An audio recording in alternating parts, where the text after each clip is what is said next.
तो रातें सवालों में बीत रही थी और दिन छानबीन में। वेलकम टू माय शो बातें बातें विद सतेंद्र। कुछ किस्से कुछ कहानियों पर उलझ कहानी के दूसरे भाग में। पिछले भाग में हमने देखा कि रोहन की कंपनी में बहुत बड़ी चोरी हो जाती है। पुलिस रिया और रोहन की सौतेली माँ शांति पे एक शक की निगाहों से देखती है कि कुछ दिनों बाद शांति के बेटे अमन ने आत्महत्या कर ली। उस आत्महत्या का कारण रिया को बताया, यानी कि रोहन की पत्नी को। पुलिस ये सारे एंगल जोड़ने की कोशिश करती है, कुछ आगे बढ़ती है और कुछ दिनों बाद रिया का कत्ल हो जाता है। पुलिस के लिए सवाल बड़ा हो चुका था, इसलिए कहा कि रातें पुलिस की सवालों में बीत रही थी और दिन छानबीन में, क्योंकि 4 महीने हो चुके थे इस चोरी की गुत्थी को और पुलिस के पास अभी तक कोई सुराग नहीं था। रिया की मौत को 1 हफ्ता हो चुका था। कंपनी में चोरी कैसे हुई, ये सवाल अब भी खड़ा था। उधर रोहन की हालत में सुधार होने लगा था। रोहन अब अपने घर आ चुका था, लेकिन जैसे ही उसको पता चलता है रिया और अमन के बारे में, तो थोड़ा सा फिर से हिल जाता है, थोड़ा सा और परेशान दिखने लगता है। रोहन की केयरटेकर ने उसको काफ़ी संभाला, उसको मेंटली भी संभाला और परिवार के दूसरे लोगों की वजह से वो थोड़ा सा ठीक होने लगा। एंड कुछ दिनों बाद रोहन बिल्कुल ठीक हो चुका था।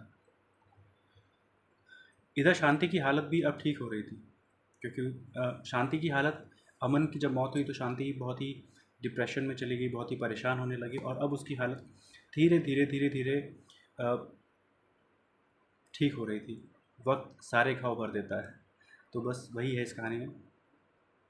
और कंपनी भी समझ चुकी थी, सभी काम दोबारा पहले जैसा होने लगा था। अब रोहन बिल्कुल ठीक हो चुका था। शायद इसलिए पुलिस ने दोबारा इस मामले में जांच शुरू की और इस बार सवालों के लिए रोहन को भी बुलाया। रोहन से जब पुलिस ने पूछा कि इस पूरी वारदात में उसको किसी पे शक है, कौन चोरी करवा सकता है, अमन ने सच में आत्महत्या की होगी या अमन का किसी ने कत्ल करवाया, रिया का इसमें क्या रोल था इस पूरे केस में, या अमन और रिया का कुछ था जिसकी वजह से ये सारी वारदातें हुई। पुलिस रोहन को इस एंगल से भी बता रही थी कि शायद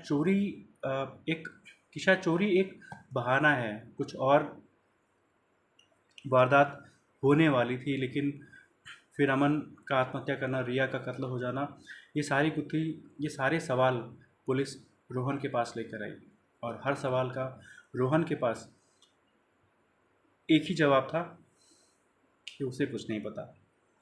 ज़िंदगी में थोड़ा और आगे बढ़ने का समय आ गया था और रोहन ने नैना नाम की एक दूसरी लड़की से शादी कर ली महज 4 महीने बाद।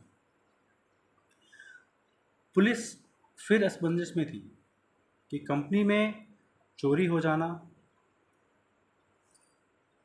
रोहन के भाई ने आत्महत्या कर ली, रोहन की पहली पत्नी रिया का कत्ल हो जाना और रोहन का 4 महीने में दूसरी शादी कर लेना, ये सब इत्तेफाक तो नहीं हो सकता। इधर कंपनी में काम करने वालों को रोहन बदला बदला सा लगने लगा था। घर के नौकरों को भी रोहन के स्वभाव में काफ़ी बदलाव दिखने लगा था। शायद ये उस 1 महीने लड़ी हुई बीमारी से ठीक होने का असर था, या जो वारदात घट रही है उसमें रोहन का कोई हाथ है। बट रोहन अब पहले जैसा नहीं दिख रहा था। सबसे अचंभित बात तो तब लगी जब सौतेले माँ बेटे में जब ये सौतेली माँ शांति और रोहन दोनों बड़े ही प्यार से रहने लगे। नहीं तो ये दोनों सिर्फ पहले झगड़ते ही थे।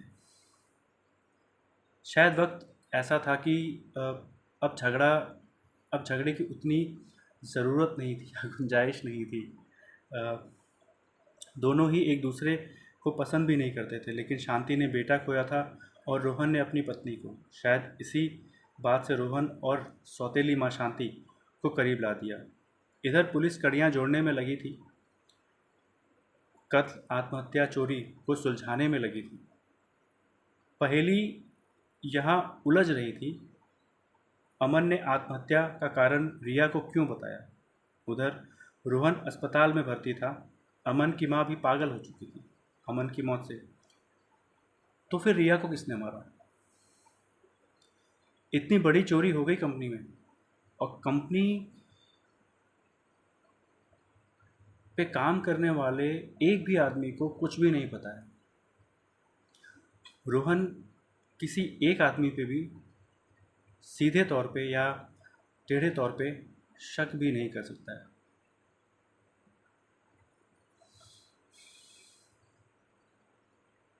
पुलिस पुलिस इस कहानी के इस बड़े सवाल में, जो अब सवालों का एक गुच्छा बनता जा रहा था, उसमें उलझ रही थी।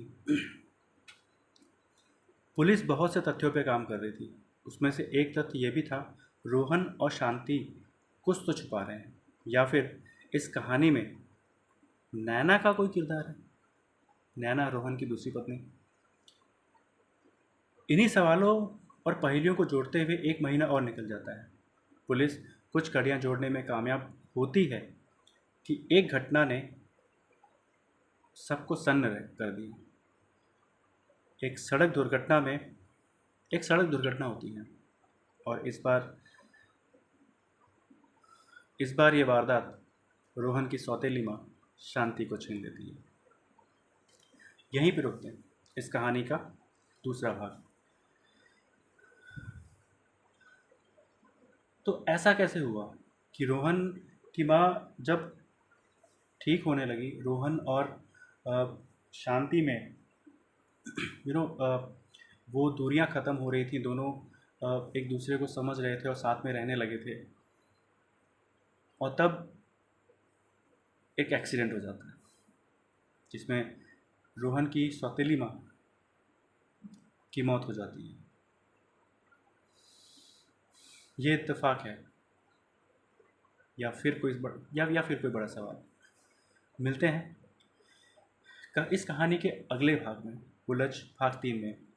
मेरे चैनल को सब्सक्राइब ज़रूर कीजिएगा, शेयर ज़रूर कीजिएगा, एंड मिलते हैं बहुत जल्द। Thank you.